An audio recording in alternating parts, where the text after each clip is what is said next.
Ho ho ho! A very warm welcome to the Ingress Insights podcast from me, Santa Claus. You're listening to a festive episode of the Ingress Insights podcast, all about the Niantic spatial game where you make triangles. Ingress, I can see you've all made the nice list this year.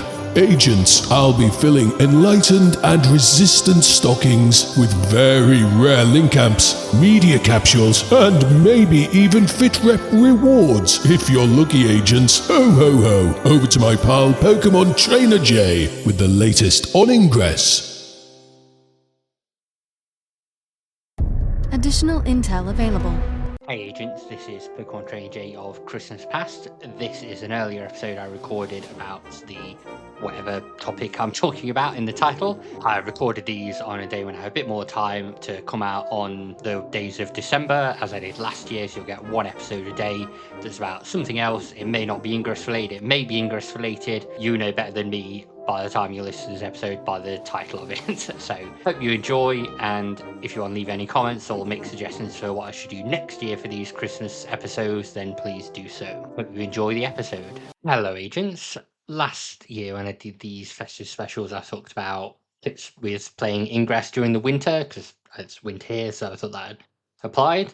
And then I had some Australian listeners and listeners where it wasn't winter saying it'd be good to have an episode about summer. So this is that episode talking about tips for playing Ingress in the summer. So hopefully you find it useful, and let me know if I miss anything off, because you're all used to way hotter climes than I am. I think first of all, one of the tips for playing Ingress in summer is make sure you're hydrated. So make sure you've got water bottles with you or somewhere to refill your water bottles. I remember personally sweltering playing in Paris at Pokemon Go Fest. I was playing some Ingress there as well, but there were plenty of hydration stations to refill and quench my thirst, but definitely bring a water bottle with you, a decent sized one. Many places in the UK, and I assume in other places, will offer to refill it for free for you, so that's always nice.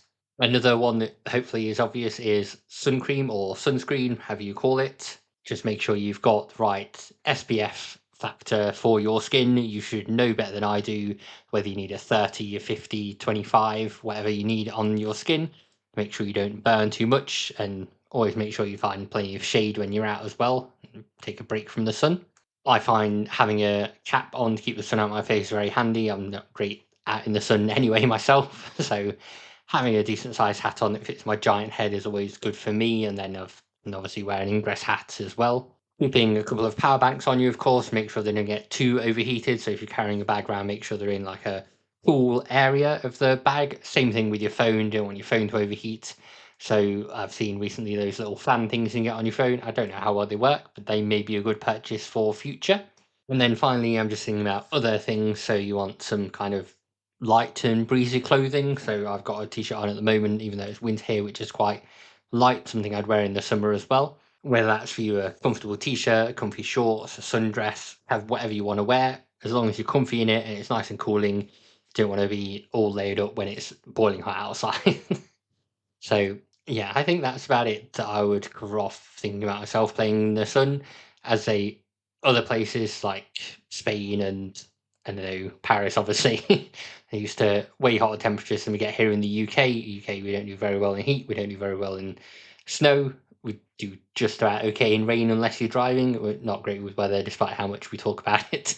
So that's my tips for playing during the summer. If you've got any to share yourself, please do let me know, comment on here or send me a message, something I include next time. And then next year I can go through spring or autumn. I don't know what difficulties those might bring, but I'm sure I can have a think on it and come up with something for there as well.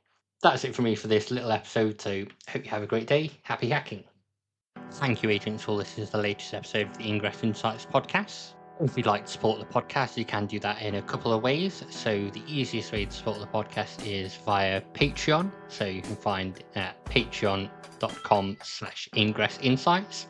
And there's a free tier, a $1 a month tier, whatever that is in your local currency, and a $5 a month tier. You can check out what benefits those come with on the Patreon. One other thing you can do that's totally free that helps out a lot is rating the podcast on your podcast service of choice. So where you can leave a rating or leave comments, that always helps increase visibility. And then finally, you can follow us on various social media channels. We use most of them, but the best one to follow us on now is Blue Sky. So that's just ingressinsights.bsky.social. Search for Ingress Insights on Blue Sky, you'll find us on there. Finally, sharing the podcast with friends, family, other agents who want to listen and get updates really helps out and helps get interviews with various Ingress people or other game related people to then increase visibility more. So anything you can do from those is great. Thanks again for listening, agents. Have a great day. Intel package transferred.